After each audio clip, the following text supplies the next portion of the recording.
அஸ்ஸலாமு அலைக்கும். இன்றைக்கி நான் பரபரப்பாக கிளம்பி போன இடம் தான் தென்காசியில் என்டர்பிரனர் சப்போர்ட் பண்ணுற மாதிரியான ஒரு ஈவெண்ட் ஒன்று நடக்குது. நான் அங்கே தான் கிளம்பி போயிட்டுருந்தேன். நான் எது இல்லாமல் இருப்பேனோ, ஆனால் என்னோடய ஏர்பட்ஸ் இல்லாமல் நான் இருக்கவே மாட்டேன். போகிற வழியிலே லைட்டாக பசிச்சு கும்பகோணம் கேஃபேயில் ஒரு சின்னதாக ஸ்நாக்ஸ் சாப்பிட்டுட்டு டீயும் குடிச்சிட்டு கிளம்பியாச்சு.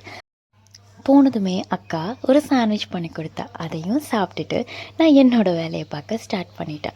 அங்கே ஃபுல்லாகவே நான் பார்த்ததுலேயே எனக்கு ரொம்ப பிடிச்சது இந்த ஒரு ஷாப் தான். ஏன்னா அங்கே ஹியூஜ் டிசைன்ஸில் குர்த்தி அண்ட் சாரீஸ் இருந்தது. எனக்கு சாரீ வியர் பண்ண பிடிக்கும், பட் நான் அவ்வளோவா வியர் பண்ண மாட்டேன். பட் இந்த சாரீ கலெக்ஷன் எல்லாமே எனக்கு அவ்வளோ பிடிச்சிருந்தது. குர்த்திஸை விட இதுதான் என்னோட one of the favourite sari. எனக்கு ரொம்ப பிடிச்சது. அண்ட் அந்த சாரியுமே நான் பர்ச்சேஸ் பண்ணிட்டேன். அதுக்கப்புறமா அங்கே நான் நிறைய கலெக்ஷன் பார்த்தேன். இந்த தேங்காவை தூக்கி போடுற அந்த வேஸ்ட்டில் இருந்து நிறைய யூஸ்ஃபுல்லான திங்ஸஸ்லாம் பண்ணியிருந்தாங்க. கீ செயின்ஸ், இன்னும் வீட்டுக்கு நம்ம டெக்கேராக வச்சுக்கிற நிறைய ஐட்டம்ஸஸ் இருந்தது.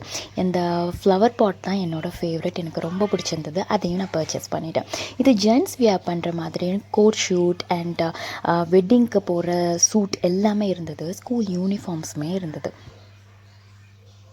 அண்ட் இதை பற்றி நான் சொல்லி ஆகணும். இது அவங்க எப்படி பண்ணாங்கன்னு சத்தியமாக எனக்கு தெரியல. ரொம்ப யூனிக் அண்ட் க்யூட்டாக இருந்தது. அண்ட் இந்த பானிபூரி ஷாப்பில் தான் கூட்டம் அவ்வளோ இருந்தது. நானும் அங்கே சாப்பிட்டுட்டு ப்ரௌனிஸையும் வாங்கிட்டு வீட்டுக்கு கிளம்பிட்டேன். தேங்க்யூ.